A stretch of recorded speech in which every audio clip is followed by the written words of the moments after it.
முன்னொரு காலத்துல சும்பன், விசும்பன் அப்படிங்கிற 2 அரக்க சகோதரர்களும் பிரம்மதேவர்கிட்ட எங்களுக்கு கருவில் தோன்றாத ஒரு கன்னி பெண்ணால் தான் அழிவு ஏற்பட வேண்டும். வேறு யாராலும் எங்களுக்கு அழிவு ஏற்படக்கூடாது அப்படின்னு வரம் கேட்குறாங்க. பிரம்மதேவரும் கேட்ட வரத்தை தர்றாரு. இனி தங்களுக்கு அழிவே கிடையாது அப்படிங்கிற ஆணவத்துல மனிதர்கள், தேவர்கள்னு எல்லாருக்கும் தொல்லை கொடுக்குறாங்க.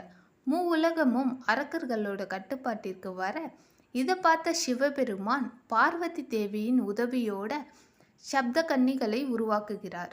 இதில் 6வது கன்னியாக மகாவிஷ்ணுவின் வராகமூர்த்தி அம்சமாக வாராகி அம்மன் கருவில் தோன்றாத ஒரு கன்னியாக பிறக்கிறார்.